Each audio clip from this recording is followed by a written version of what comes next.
Bienvenidos jóvenes caficultores. Para nosotros, como Fundación Conducafé, en nuestro curso de excelencia, jóvenes caficultores de Nestlé, es un honor a todos, pues, darles este inicio de nuestra tercer clase, de nuestro curso focalizado llamado Cambio Climático en el Café. Nos vamos a embarcar juntos en este viaje de aprendizaje y crecimiento, ¿verdad? De esta clase del día de hoy tenemos un experto en el tema, pero siempre les recuerdo mantener, mantener en silencio y su cámara desactivada, utilizar audífonos de preferencia, ¿verdad? Y hacer todos estos apuntes para hacer una retroalimentación y posteriormente vamos a tener un espacio para hacerle nuestras preguntas, comentarios, ¿verdad? De la clase de hoy. Y para ello les quiero presentar el encargado de la clase. Él es el ingeniero Darnel Carranza. Es de formación agrónomo, tiene una maestría en ingeniería y gestión ambiental. Eh, Amplia experiencia y como asesor técnico en proyectos agrícolas, ¿verdad? En el sector café, paquetes agronómicos, implementador de estructuras de costo, planes de negocio, eh, muy enfocado también en la parte de certificaciones. Y hoy, justo hoy, pues también nos va a dar de esta experiencia, ¿verdad? Sobre la huella de carbono, cadenas de valor y suministros, gestor ambiental, producción más limpia e implementador de buenas prácticas, ¿verdad? Y actualmente es el especialista ambiental del proyecto Agricultura Regenerativa de Nestlé y la Fundación Conducafé. Así que esta clase la vamos a dejar en las mejores manos, chicos. Y bienvenidos a todos. Espero que más adelantito tengamos las preguntas de su preferencia, ¿verdad? Los vamos a estar siguiendo en las diferentes plataformas: Facebook, YouTube, Telegram y también los que nos conectamos vía Zoom. Bienvenidos, ingeniero Darnel, la clase es suya. Hola, buenas tardes muchachos. Muchas gracias por estar en sintonía con esta clase virtual que hoy trataremos pues el tema de huella de carbono. Es un tema bastante importante, innovador y aún con toda la información que se tiene pues todavía hay mucha confusión sobre el tema. Entonces hoy vamos a tratar de dar luces sobre esta temática para que ustedes tengan una mejor comprensión de la misma. Comentarles que el objetivo de la clase es básicamente conocer los acuerdos internacionales que en materia de cambio climático dan origen a la huella de carbono, y también vamos a conocer qué es la huella de carbono y sus diferentes metodologías para calcularla. Al final voy a mostrar un ejercicio de medición de huella de carbono, no todo, una parte nada más, para que ustedes tengan una noción de cómo se realiza cómo se desarrolla esta metodología. Comentarles entonces que pues el calentamiento global es real, lo estamos viviendo. Y una de las maneras de afrontar el calentamiento global y alcanzar los objetivos de reducción establecidos tanto por convenios internacionales como por normativas comunitarias y nacionales es mediante la identificación y contabilización de las emisiones de gases de efecto invernadero procedentes de las actividades desarrolladas por empresas, sectores privados, públicos, organizaciones, etcétera. En ese sentido, el cálculo de la huella de carbono se presenta como una herramienta de gran utilidad para alcanzar este objetivo. Primero vamos a hablar un poco acerca de los acuerdos internacionales que van moldeando y dándole forma a toda esta temática. Comentarles que el primer acuerdo fue la Conferencia de las Naciones Unidas sobre Medio Humano, realizada en Estocolmo en el año de 1972. Surgió como la Declaración de Estocolmo, en la cual por primera vez se recogen y conceptualizan postulados que conforman una verdadera guía orientadora de actualización en materia ambiental. Asimismo, merece especial mención la creación del Programa de las Naciones Unidas para el Medio Ambiente, el PNUMA. Este programa es la voz del medio ambiente en el sistema de las Naciones Unidas. Actúa como un impulsor, defensor, educador y facilitador para promover el uso sensato del desarrollo sostenible del medio ambiente global. Teniendo en consideración que parte del estudio para la protección del medio ambiente, que es altamente técnica, el PNUMA y la Organización Meteorológica, la OMM, decidieron formar el Panel Intergubernamental de Expertos sobre el Cambio Climático. Se le conoce por las siglas IPCC. Este es un cuerpo científico fundado en 1988 bajo el marco de las Naciones Unidas y que tiene como objetivo revisar y evaluar la información científica y técnica, también socioeconómica, producida a nivel mundial y relativa al proceso del cambio climático. De ahí parte toda esta serie de acuerdos, directivas y leyes que se van desarrollando en todo el mundo para irle dando forma a este tema de huella de carbono. También quiero mencionar algunos acuerdos importantes como el que se produjo en 1992, que fue la Convención Marco de las Naciones Unidas sobre el Cambio Climático. Este estableció el marco para la acción internacional sobre el cambio climático, que todo el mundo estuviera, todos los países del mundo estuvieran ya con un acuerdo para que pudieran avanzar en esta temática de resiliencia al cambio climático. En 1997, el famoso Protocolo de Kioto. Este fue el primer acuerdo vinculante para reducir las emisiones de gases de efecto invernadero. Aquí empieza ya algunos acuerdos internacionales que empiezan a moldear el tema de huella de carbono. En el año 2005 entra en vigor el Protocolo de Kioto. Los países desarrollados se comprometen a reducir sus emisiones en un 5% respecto a los niveles del año de 1990, según como estaban en esa época. Luego, en el 2009, el Acuerdo de Copenhague, no vinculante. Se dice no vinculante, muchachos, porque no todos los países estuvieron de acuerdo, no todos asistieron. Entonces, por eso se le dice un acuerdo no vinculante, ya que solo fueron algunos países y ellos decidieron, reconocieron la necesidad de limitar el aumento, el aumento de la temperatura global a 2 grados Celsius. Ese era como quien dice el límite, que no debían pasar de ahí. Acuérdense de esta fecha, 2009, porque en el 2010 viene el famoso acuerdo también de Cancún, que estableció el Fondo Verde para el Clima y apoyar a los países en vías de desarrollo. ¿Qué es el Fondo Verde? El Fondo Verde para el Clima, en palabras sencillas, es como una alcancía global creada para ayudar a los países en desarrollo a combatir el cambio climático y funciona de la siguiente manera. Los países desarrollados aportan dinero al fondo.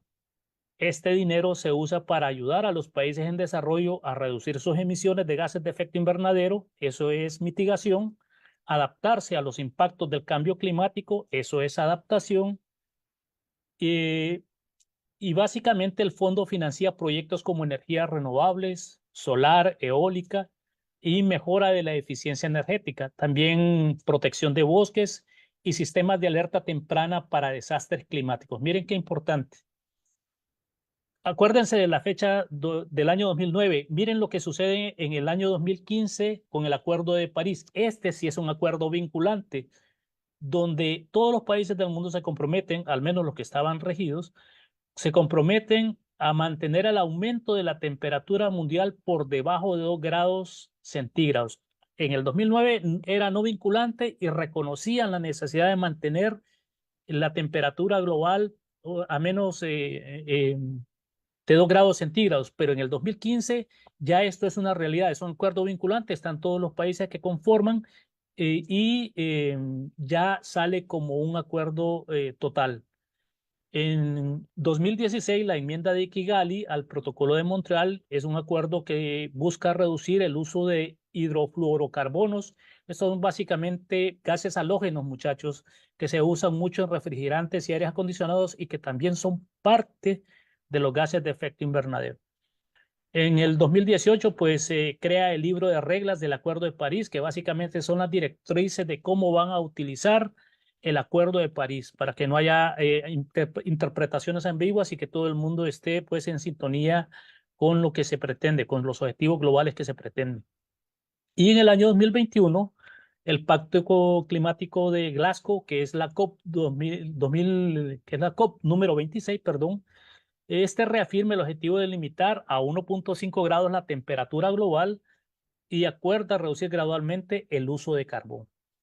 Esto es bien interesante porque eh, hace unos 2 años hubo una crisis en Europa donde eh, hubo todo el sistema energético no podía operar por el tema de que ellos operaban con gas natural que provenía de Rusia. El tema de la guerra hizo que se cerraran algunas llaves y no podían operar toda su matriz energética. Y aún con este acuerdo decidieron volver a activar algunas plantas que que trabajan con carbón porque no tenían el suficiente la suficiente materia prima, lo que era el gas natural que enviaba a Rusia, para poder tener su matriz energética activa. Entonces, hubo un momento en que el mundo se echó para atrás con el uso con el acuerdo de reducir, perdón, el uso del carbón. Tenemos algunos acuerdos y directivas también que se han creado en la Unión Europea. Por ejemplo, en 1991 eh, se publica la primera estrategia comunitaria para limitar las emisiones de CO2. Ya ellos se están dando cuenta que si hay que luchar con el cambio climático, pues hay que reducir emisiones. Y en el 2008, pues se firma la Política Integrada de Cambio Climático y Energía, que lo que busca es reducir a un 20% las emisiones de gases de efecto invernadero, 30% si se alcanza un acuerdo internacional. Si se queda a nivel de Europa, 20%, y si se logra un acuerdo global, pues a un 30%. Eso fue en el 2008. Luego también otro de sus objetivos era reducir el consumo de energía, mejorando el rendimiento energético, trabajando con eficiencia energética y haciendo que los sistemas fueran más funcionales. También conseguir y atender el 20% de todas las necesidades energéticas con energías renovables, usar todo tipo de energía, el viento, el sol, incluso las olas del mar, ¿verdad? Eh, Se crea también un mercado llamado Sistema de Comercio de Emisiones. Este es un dispositivo comunitario europeo que se crea a través de la Directiva 2003/87/EC. ¿Qué significa esto? Esto es una legislación importante de la Unión Europea relacionada con el cambio climático y las emisiones de gases de efecto invernadero. Básicamente es un mercado de carbono donde las empresas pueden comprar y vender derechos de emisión.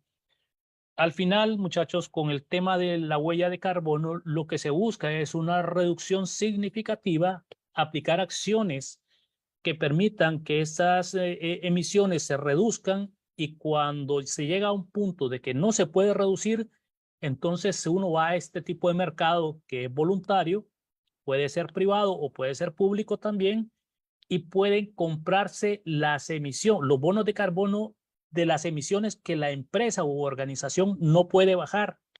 Y al comprarlas, entonces se resta lo que no puede bajar más lo que compró y queda en cero. Por eso es que hay algunas empresas que han logrado tener emisiones de carbono neutro o carbono cero, porque ellos han ido a estos mercados a comprar lo que no pueden bajar para restarlo de las emisiones que tienen y quedar en carbono cero. Más o menos así va funcionando.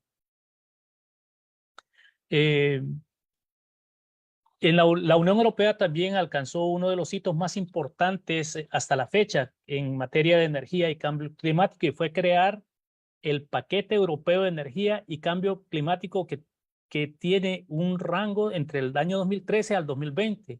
Los objetivos de este paquete es que en el año 2020, en materia de energías renovables, eficiencia energética y reducción de emisiones de gases de efecto invernadero, lograr llegar al año 2020 usando mucha energía renovable o casi toda, y eficientar su matriz energética, y también reducir notablemente las emisiones de gases de efecto invernadero.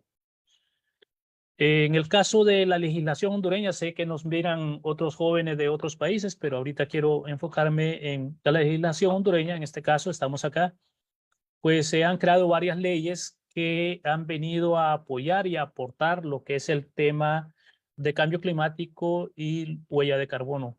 Una de las leyes principales, pues, la ley del cambio climático, que esta se emitió a través del decreto 297/2013 y establece el marco legal para la mitigación y adaptación del cambio climático de todo el país.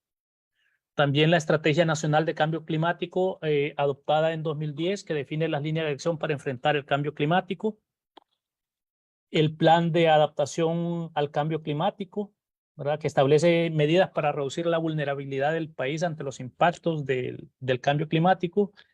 Y miren esta, qué interesante, la Ley Forestal de Áreas Protegidas y Vida Silvestre, a través del decreto 98/2007, que aunque no se centra exclusivamente en temas de cambio climático, sí tiene implicaciones muy importantes para la conservación de bosques y la reducción de emisiones. También hay una política nacional de humedales de Honduras que incluye las consideraciones sobre cambio climático y protección de ecosistemas y sobre todo la captura de carbono.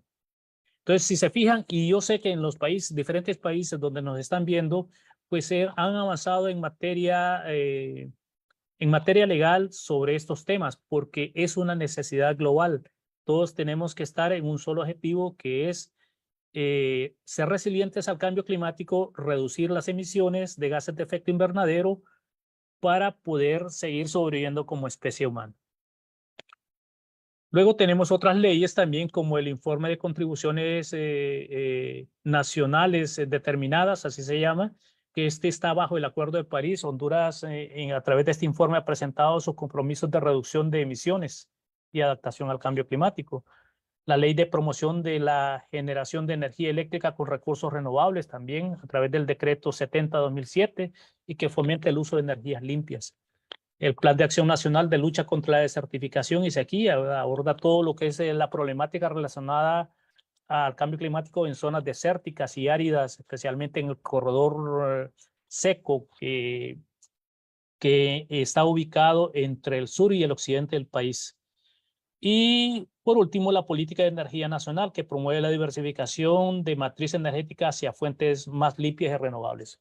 Esto es un grupo de leyes que he venido mencionando, tanto internacionales, europeas y nacionales, pero hay más, hay más. Estas son como las más significativas y las que les pueden dar a ustedes un contexto de cómo el mundo se va moviendo, creando un marco legal que les permita tener una lucha frontal y directa contra el cambio climático y las emisiones de gases de efecto invernadero.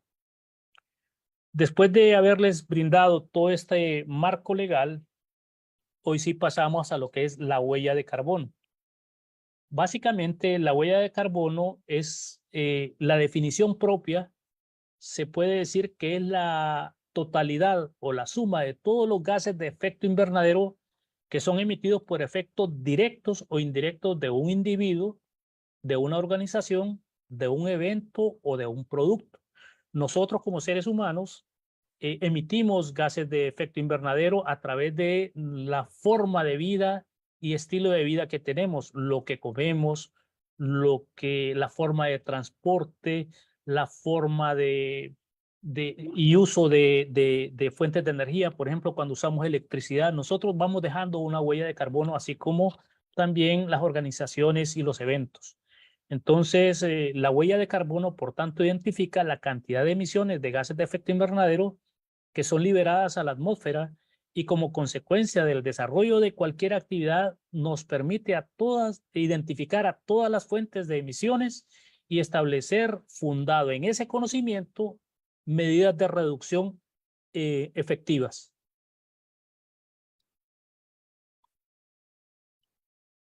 Ahora, los gases de efecto invernadero. ¿Cuáles son esos gases de efecto invernadero que nosotros tenemos que reducir a través de la huella de carbono? Básicamente, jóvenes, en la atmósfera de la Tierra, los principales gases de efecto invernadero son el vapor de agua, es el que está más presente en todo el planeta Tierra. Pero en segunda instancia está el dióxido de carbono, que este es el segundo más presente en el globo terráqueo y es a través de él que nosotros podemos medir todos esos gases de efecto invernadero, porque se encuentra eh, eh, eh, mayormente como gas de efecto invernadero en la atmósfera. Entonces, después del vapor de agua es el CO2 y el CO2 es el referente para medir los gases de efecto invernadero. Por eso es que se llama huella de carbono. Tenemos el óxido nitroso, también tenemos el metano y el ozono. Tenemos compuestos halogenados que son los hidrofluorocarbonos, los clorofluorocarbonos y los hexafluoruros de azufre. Estos últimos que acabo de mencionar son de origen antropogénico, o sea, son creados por el hombre. No existen en la naturaleza, esos han sido creados de manera sintética.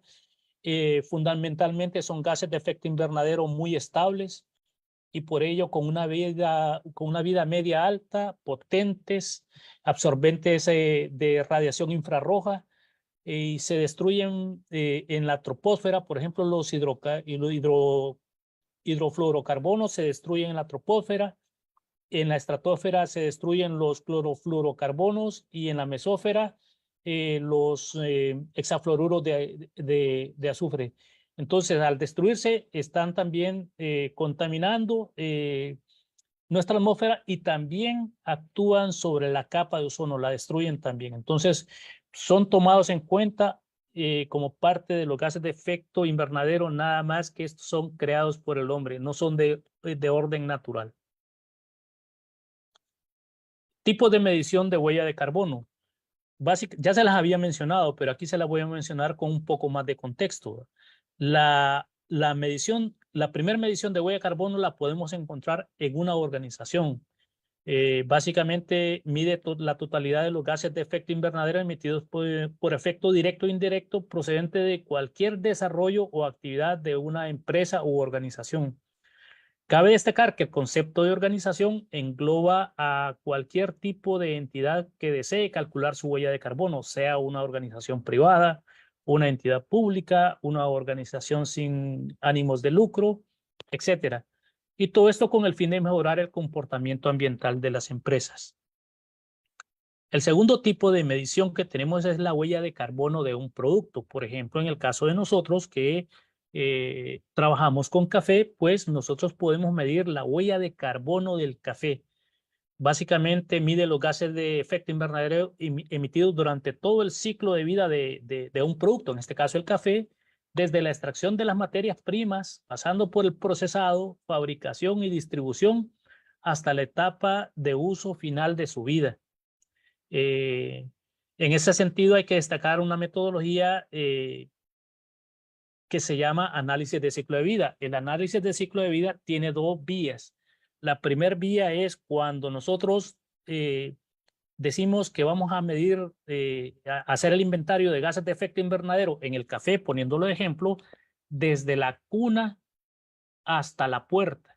Cuando decimos eso, es que nosotros estamos diciendo que de la cadena de valor que tiene el café, vamos a empezar a medir todos los consumibles que expelen gases de efecto invernadero desde que se consigue la semilla, se siembra, se produce el café en los cafetales, luego es cosechado, luego pasa a las bodegas, se seca, se maquila, se transporta, se embarca y llega al puerto de destino. Cuando nosotros llegamos hasta el puerto de destino, estamos hablando de un proceso de análisis de ciclo de vida de la cuna a la puerta. Y el segundo es cuando decimos un análisis de ciclo de vida de la cuna a la tumba. Cuando mencionamos de la cuna a la tumba, sí, aquí ya pasa todos estos procesos, pasamos de puerto de origen, llega el café a las diferentes estanterías y seguimos dándole seguimiento en las emisiones de CO2 que va teniendo el café cuando es comprado por el consumidor, la forma en cómo lo prepara, qué hace con los desechos del café, los plásticos y todo eso. Significa que llegamos hasta el punto final y eso ya pues es un poco más complicado porque estamos agarrando prácticamente todo el ciclo de vida del café hasta cuando se desecha ya por parte del consumidor final. Normalmente lo que más se usa es el análisis de ciclo de vida de la cuna a la puerta. También tenemos la huella de carbono de un evento. Un evento puede ser, llámese cualquiera, puede ser mitin, reunión, conferencias, conciertos, etcétera, etcétera, lo que se les ocurra. Este aporta información sobre la cantidad de los gases de efecto invernadero que son emitidos por una organización que está desarrollando un evento. Entonces, ahí mete viajes y transporte de los invitados, si es avión, si es barco, si es tren, sus hospedajes, lo que consumen, el gasto de energía que se utiliza para realizar el evento, etcétera, etcétera, etcétera. Entonces, todo eso se puede ir midiendo a través de los consumibles que generan emisiones de gases de efecto invernadero. Por último, el último tipo de medición de huella de carbono que tenemos es la huella de carbono de una persona. Lo que les decía, nosotros producimos gases de efecto invernadero por nuestro estilo de vida, por nuestra forma de vida y pues también generamos y podemos medir nuestra propia huella de carbono.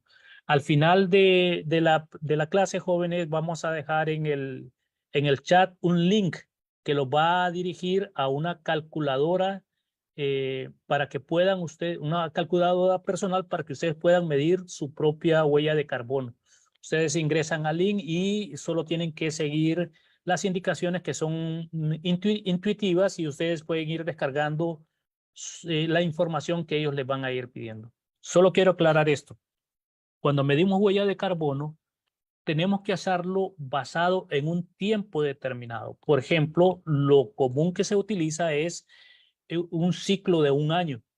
En el caso del café, si vamos a medir el producto del café o de una organización que trabaja con café, tenemos que utilizar normalmente el ciclo de un año, pero que abarque todas las actividades que se generan dentro de este rubro. Por ejemplo, lo que es la parte de producción, la parte de procesos y la parte de distribución deben estar contempladas en 365 días. Entonces tenemos que ser muy hábiles en colocar las fechas de inicio y de final en un año de tiempo, pero que nos permitan fenológicamente poder tomar todas las actividades del cultivo en estas tres grandes áreas: producción, procesos y distribución.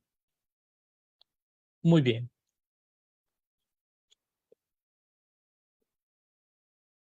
Vamos a hablar también un poco acerca de las fuentes de gases de efecto invernadero, cómo se clasifican. Estas fuentes de gases de efecto invernadero se clasifican en tres. Las emisiones directas, que provienen de fuentes de gases de efecto invernadero que pertenecen o son controladas por la organización. Por ejemplo, emisiones procedentes del uso de combustibles fósiles en las instalaciones o en el transporte de vehículos. También incluye las emisiones fugitivas, por ejemplo, las fugas del sistema de aire acondicionado, las fugas de metano de conductos, etcétera, etcétera. Tenemos también emisiones indirectas, que son resultantes de las operaciones de las actividades de una organización, pero que provienen de fuentes que no pertenecen ni son controladas por la organización. Por ejemplo, aquellas asociadas a la generación de electricidad adquirida y consumida por la organización. No, la organización no tiene su propia planta de energía, sino que esta se la compra a una empresa estatal, ¿verdad?, o privada, que es la que le genera la energía.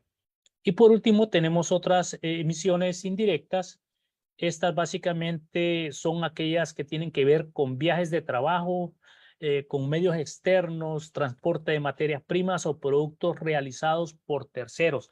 También se deben cuantificar. Entonces, aquí tenemos las diferentes fuentes de gases de efecto invernadero, donde nosotros, cuando aplicamos cualquier metodología de huella de carbono, tenemos que ir a buscar y tenemos que identificar para poder desarrollar nuestro inventario de gases de efecto invernadero.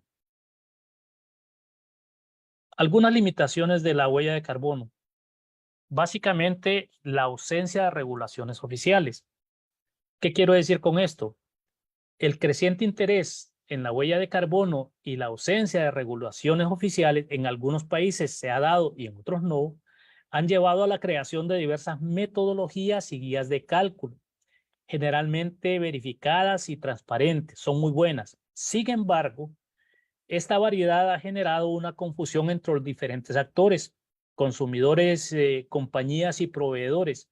Se sugiere que la solución a esta confusión radique en aumentar la transparencia de los datos utilizados. O sea, una vez que usted define o la organización define qué metodología va a utilizar para medir su huella de carbono, procure ser lo más transparente con los datos que va a ir colocando en su inventario de consumibles y que generan gases de efecto invernadero, de tal manera que cuando el resultado se obtenga sea un dato bastante real. O sea, normalmente la mayoría de las empresas en los primeros años no tienen todos los datos de sus consumibles y esto les hace extrapolar datos de más o menos cuánto pudo haber sido. Lo que se sugiere en este caso, que independientemente de la metodología que se utilice, se sea lo más acertado posible para que independientemente de cualquier metodología o metodologías que existan, se tenga confianza en la que se está implementando porque los datos están siendo obtenidos de manera certera. Y la segunda limitación que tenemos es el alcance de la huella de carbono.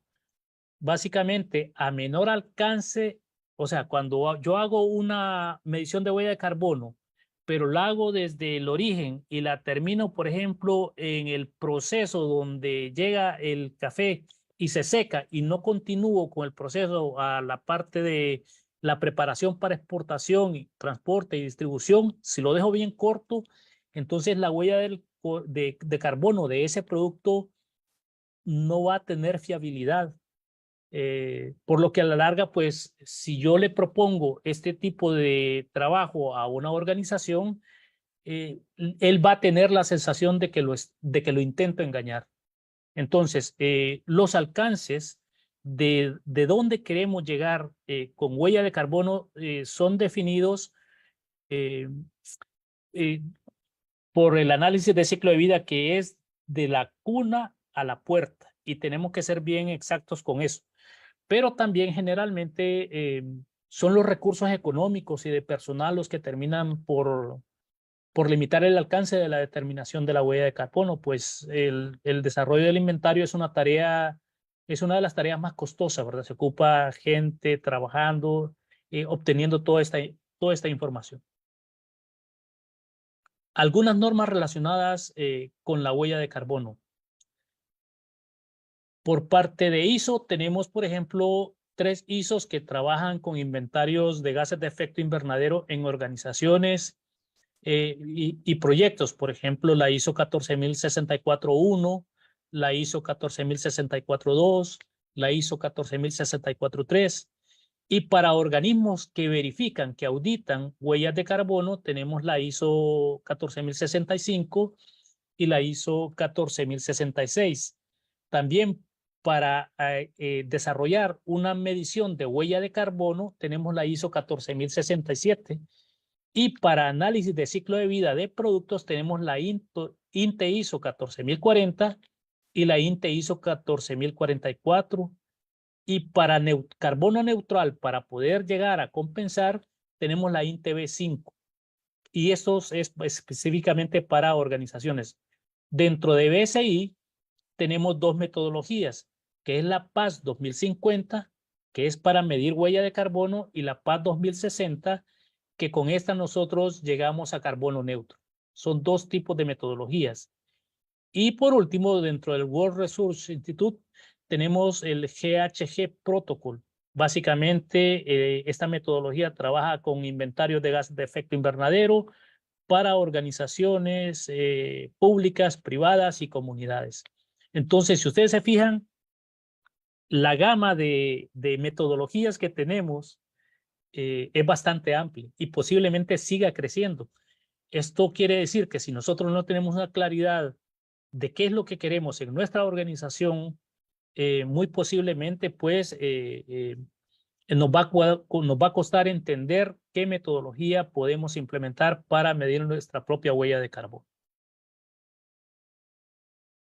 Pasos para medir la huella de carbono con la PAS 2050 para una empresa de café. Dentro de toda la gama de metodologías, me voy a concentrar en la 2050 para que ustedes entiendan cómo se desarrolla esta metodología ya en la parte de carpintería para poder medir huella de carbono. Básicamente, el primer paso es determinar el análisis de ciclo de vida del producto, ¿verdad? Básicamente hacemos una identificación de todas las fuentes de emisión y elaboramos un mapa de procesos para poder determinar cuáles son los consumibles y en qué etapas del proceso nosotros vamos a poder determinar dónde están ellos eh, y poder ir haciendo como un esquema de dónde están y luego pasar pues a desarrollar el inventario. Luego tenemos los límites y alcances de la medición, que es definir, como les dije, de la cuna a la puerta o de la cuna a la tumba. En este caso, pues, obviamente tendría que ser, si es una empresa de café que exporta y lleva su café hasta puerto de origen, hasta puerto de origen, perdón, puerto de origen es el que sale el barco y cuando llega el barco al otro puerto, que es el puerto final, hasta ahí llega, entonces sería de la cuna a la puerta. Tendríamos la recolección de datos de toda la actividad, toda esta parte que es la que estábamos hablando hace un momento de que es una de las etapas que se encarecen dependiendo del personal y de todo que se vaya a involucrar y del tiempo en que se tome para medir todos estos, para obtener todos estos datos.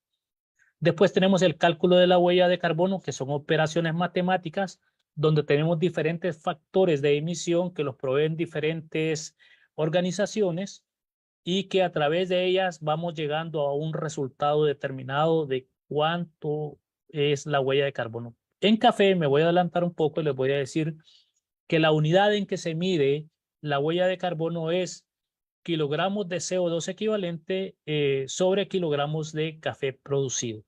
Te pueden ser 20, 50, 100, es un número que es muy independiente de cada organización y que al primer momento ese dato no significa nada, porque es un punto de referencia. Muy posiblemente cuando, cuando se hace una segunda medición, entonces sí podemos hacer comparaciones y podemos saber cuánto hemos reducido y qué significa eso en resiliencia al cambio climático. También tenemos el análisis de la incertidumbre, que es el proceso ya donde determinamos el grado de confiabilidad y de precisión de datos. Aquí tenemos un ejemplo de lo que es el mapa de análisis de ciclo de vida. Si ustedes se pueden fijar, las materias primas son el agua, la energía, la producción de fertilizantes, la producción de fitosanitarios, combustibles, producción de sacos, materiales, producción de plásticos, etiquetas, biomasa y producción de material de siembra. Y cada uno tiene un número asignado. Una vez que se diseña el esquema de procesos, entonces uno va colocando los números en cada etapa para poder determinar a dónde está ese consumible y que procederemos posteriormente a inventariar. Por ejemplo, en la producción del cultivo, ustedes se fijan que para que haya la producción de un cultivo tiene que haber un transporte.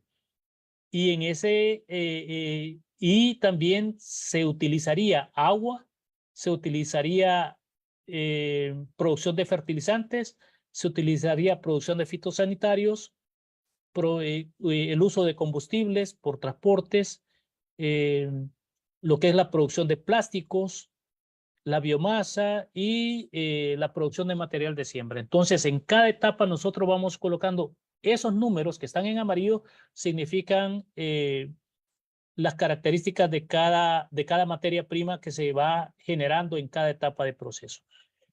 Todos los procesos pueden ser dos empresas de café y que estén a la par, pero Normalmente sus procesos son diferentes. Por tanto, el crear un mapa de procesos eh, en función a los datos y a las actividades de la organización es fundamental que sea lo más certero posible para poder hacer un buen trabajo y poder obtener una buena, obtener un buen inventario de gases de efecto invernadero. Pasamos al inventario. Una vez que ya tenemos hecho el mapa de procesos y tenemos identificado nuestras materias primas que generan gases de efecto invernadero, empezamos a llenar el inventario.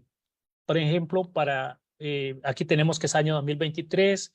Como es para el cultivo de café, estamos colocando en kilogramos por año, porque eso es lo que la metodología PAS 2050 nos pide, eh, la cantidad de café producida en la cantidad de café producida en cereza. Y si esta organización vendió compost, entonces se colocan los kilogramos de compost por año producidos y que los destinó para la venta. Y obviamente a la par, a la derecha, pues tenemos que colocar el precio del kilogramo de café, lo que costó producirlo y cosecharlo, y también el kilogramo de compost destinado para la venta. ¿Cuánto es el costo? Luego entramos a diferentes categorías como el cambio de uso de suelo. El cambio de uso de suelo lo que nos dice es que cuál era el tipo qué tipo de uso se le daba antes de que tuviera café esa finca. Entonces puede ser que haya tenido, hayan sido tierras forestales, puede haber sido café u otro cultivo perenne, cultivos anuales, tierras agrícolas en barbecho, pudieron haber sido praderas, pastizales, humedales, asentamientos, otras tierras o desconocido. Entonces aquí tenemos que colocar a qué corresponde ese cambio de uso de suelo antes de ser café, luego cuándo se produjo el año de cuándo se produjo el cambio de uso de suelo, el área cultivada y también el tiempo de explotación desde que la persona hizo el cambio de uso de suelo hasta la fecha actual. Luego viene una serie de materias primas que tenemos que ir contabilizando. Por ejemplo, tenemos que colocar todo el fertilizante nitrogenado que se utilizó en el año en la finca y debe colocársela siempre en las unidades de kilogramos por año, y se carga también en qué vehículo se transportó. Si se transportó en un vehículo de carga liviana, si se transportó en un vehículo de carga pesada, si se trajo por tren, etcétera. Aquí lo que estamos buscando es cuantificar a través de los kilómetros recorridos el movimiento de esas materias primas desde su origen hasta la finca. Y así sucesivamente para los fertilizantes potásicos, etcétera, etcétera. Bueno, jóvenes, todo esto tiene que ver entonces con el inventario. Si ustedes se fijan, todo esto son inventarios. Aquí hablamos de todo lo que se utiliza en la finca. Posteriormente tenemos maquinaria empleada, consumo de agua, energía eléctrica, y todo lo vamos reportando en un año lo que se va consumiendo. Combustibles en otros procesos, residuos orgánicos generados, también en kilogramos por año en un año. Luego, por último, pues tenemos los factores de emisión con que se trabajan. Una vez que tenemos todos estos datos, nosotros vamos trabajando, multiplicando esos datos por los factores de emisión. En este caso, factores de emisión referidos a cultivos son los que tenemos, que nos brinda esta empresa EcoInvent System Process. Básicamente es una de las bases de datos más completas y ampliamente utilizadas para el análisis de ciclo de vida a nivel mundial. Igual aquí para factores de emisión referidos a embalajes, las diferentes materias primas usamos factores de emisión de EcoInvent. Luego tenemos para factores de emisión referidos a residuos, usamos factores de emisión que el IPCC los determina, ¿verdad? Este es el organismo internacional líder en evaluación del cambio climático y fue establecido en 1988. Un aspecto clave de la metodología IPCC es que proporciona directrices para que los países elaboren sus propios inventarios conscientes y comparables de sus emisiones y absorciones de gases de efecto invernadero. Hay algunos países que están trabajando en sus propios factores de emisión y que son nacionales, ¿verdad? Y que también pueden ser utilizados a la hora de calcular huella de carbono. Tenemos factores de emisión referidos al transporte, que normalmente son de GHG Protocol, que es el protocolo de gases de efecto invernadero. Es un estándar internacional ampliamente utilizado para la contabilidad y reporte de emisiones de gases de efecto invernadero. Y así otra serie de factores de emisión de otras organizaciones que nos van diciendo cuáles utilizar. Posteriormente, una vez que tenemos el cálculo, hacemos un informe para poder determinarle a la organización su huella de carbono, y dentro de este informe va explícito también un plan de acción que le va diciendo paso a paso qué tiene que ir haciendo en cada una de sus actividades para ir reduciendo las emisiones de gases de efecto invernadero. Para muestra un ejemplo, por ejemplo, en esta diapositiva, el establecimiento e implementación de una bitácora de registro para actividades diarias, medidas aplicadas en todas las actividades del cultivo. Lo que se busca aquí es obtener toda la información precisa para que la medición sea más exacta. Igualmente aquí, otra actividad es el mantenimiento preventivo de maquinaria y transporte para ir reduciendo emisiones. ¿Qué aprendimos hoy? Pues básicamente la huella de carbono es una opción para mitigar el calentamiento global porque nos permite medirla y reducirla. También existe un marco legal internacional y nacional y también comunitario que fortalecen la medición de huella de carbono, y que en algunos lugares ya se va haciendo ley poder medir la huella de carbono de todas las organizaciones. Existen muchas metodologías también para la medición de huella de carbono, ya las pudimos ver. Y también que de la metodología utilizada se deriva el análisis de ciclo de vida, el inventario de gases de efecto invernadero, los factores de emisión a utilizar y la unidad de presentación de la huella de carbono. Puede ser en toneladas métricas o kilogramos de CO2 equivalente. Y por último, pues se debe realizar un informe con los resultados, y este debe contener planes de acción para mitigar la huella de carbono. Bueno, jóvenes, el tema es muy amplio y he tratado de tocarlo todo de manera general para que tengan una comprensión bastante clara del mismo. Si hay preguntas, pues estoy a la orden. Muchísimas gracias antes, ingeniero Darnell, ¿verdad? Por esta magistral clase. Y estoy más que segura, pues, que nuestros jóvenes caficultores de los diferentes países que están conectados van a tomar nota por la importancia de la clase, ¿verdad? Y sobre todo la metodología, sabemos que es muy, muy amplia, pero hay una serie de preguntas, ¿verdad? Hay una serie de preguntas y una de esas mencionan cuáles son las reducciones de emisiones, o sea, cuáles son estas estrategias, ingeniero.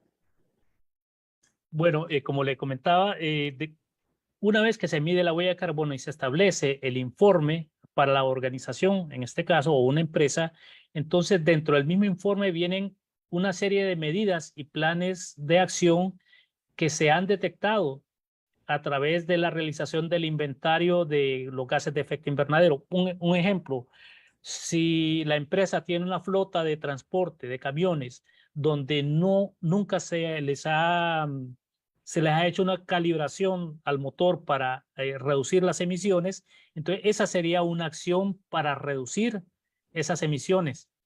Si la empresa, por ejemplo, solo tiene un contador general para la electricidad y en ella engloba toda la carga eléctrica de la misma, entonces una de las medidas de acción es empezar a colocar diferentes contadores eléctricos para que por proceso y etapa podamos ir viendo el consumo eléctrico que sucede en la organización, y así poder detectar formas de reducir ese consumo eléctrico de manera más eficiente.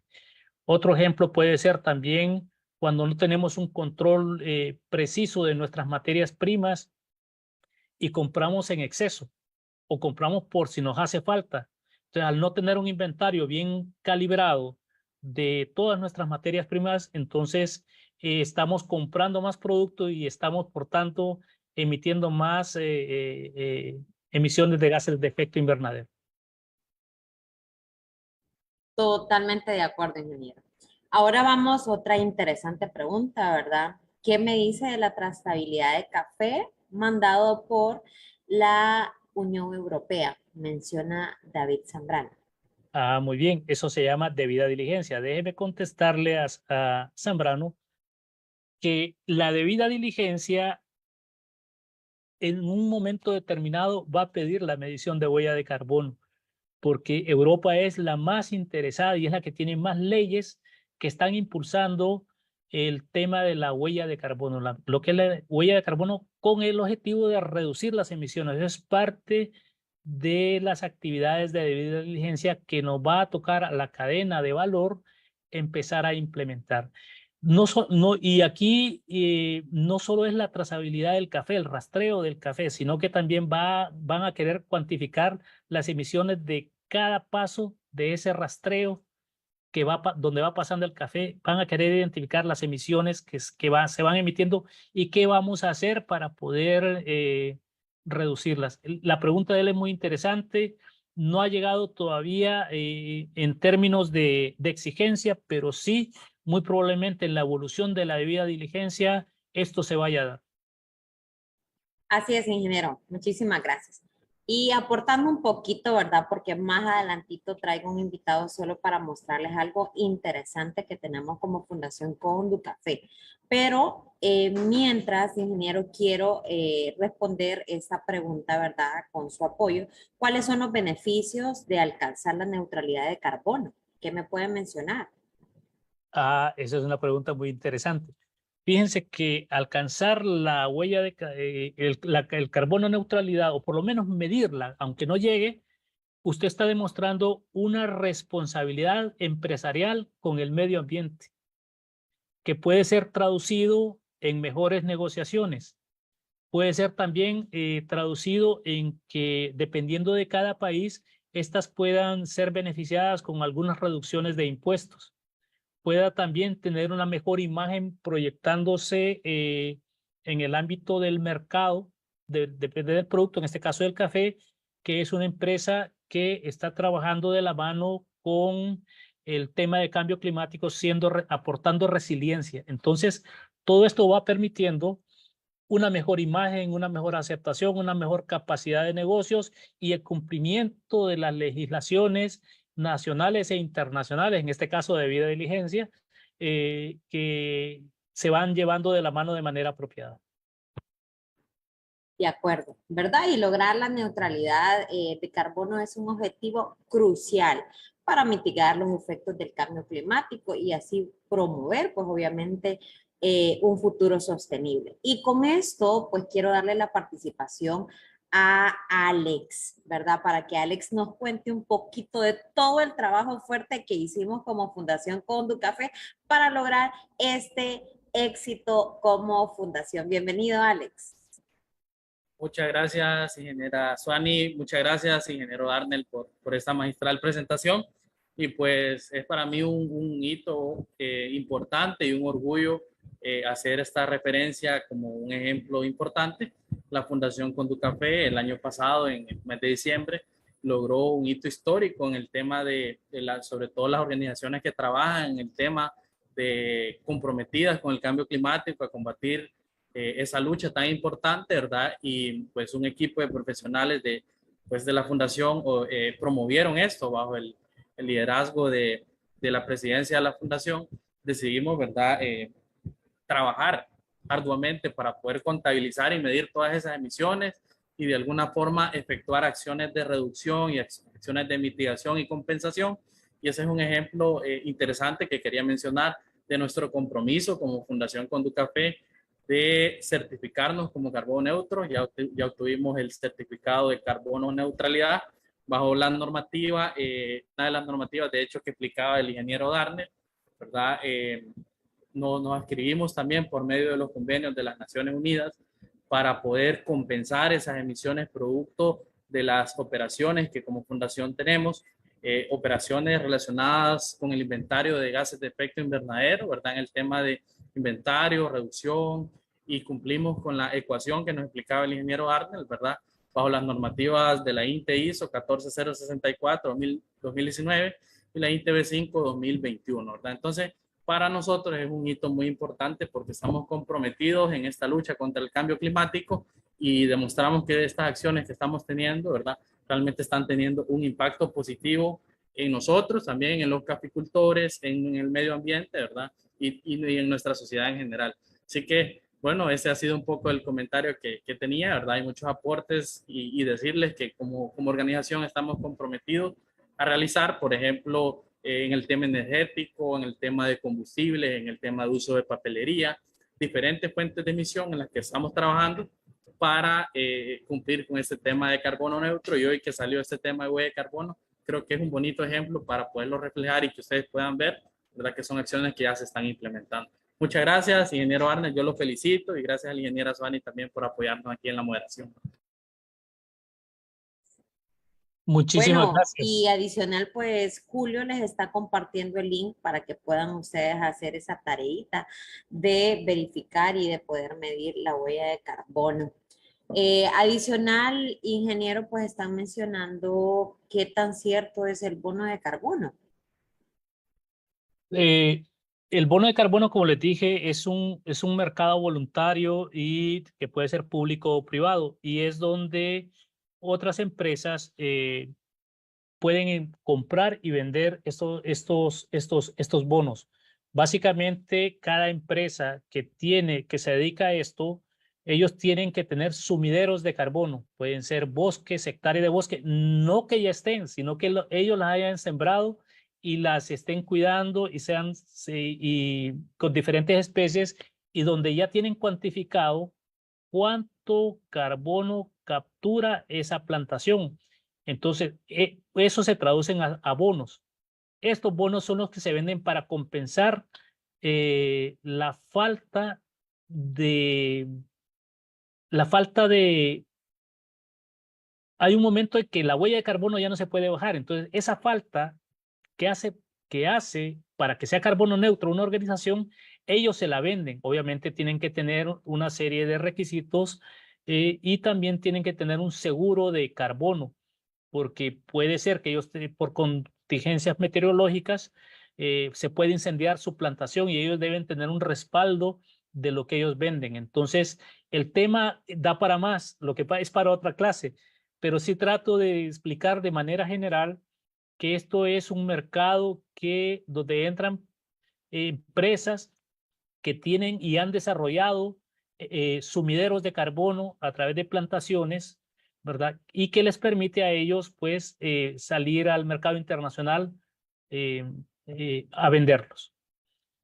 Así es, ingeniero. Y aportando un poquito, ¿verdad? Vamos a activar nuestras cámaras para poder capturar este bonito recuerdo y poder, pues, también como jóvenes caficultores dejarlo en nuestra historia. Y mientras estamos conectándonos, les recuerdo que mañana tenemos una super clase llamada Reciclaje y Gestión de Residuos.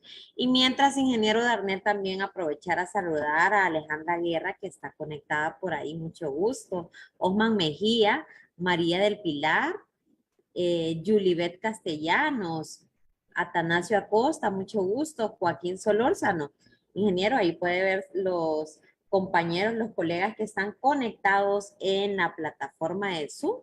También veo por ahí a Evelyn Magali, saluditos, ¿verdad? Javier Castillo, Fernando Sosa, Erika Román, mucho gusto, jóvenes caficultores. Gracias por formar parte de este curso crucial. Sabemos, ¿verdad?, que servirá de mucho y esta clase súper importante, ¿verdad?, porque también es cambio de metodología, es cambio de adaptación para poder mejorar y poder llevar una mejor salud de vida, ¿verdad? Con toda esta temática de este bonito curso que estamos cursando. Así es, ingeniero Darnell, puede pasar a la sala para saludar a los jóvenes y aprovechando también la despedida para que mañana nos conectemos puntito de las 6 hora Honduras. Bueno, jóvenes, es un honor para mí haber llegado a todos ustedes. Me siento muy honrado. Gracias por su atención, por sus preguntas. Hay muchas preguntas, quisiera responderlas todas, pero me gusta esa diligencia que tienen ustedes y ese interés. El tema da para más, ojalá y más adelante pues se dé la oportunidad de irle dando una secuencia a toda esta temática para que juntos vayamos aprendiendo cada día más acerca de estos temas que hoy en día están vigentes, están a la vanguardia, nos están retando a conocer más de ellos porque el mundo está cambiando. Y así como cambia el mundo, debemos estar nosotros atentos a estar fuertes en conocimiento, ¿verdad? Para poder afrontar los diferentes retos que el cambio climático nos está lanzando día a día. Un honor y muchísimas gracias por su sintonía. Muy amables. Hasta pronto, jóvenes caficultores.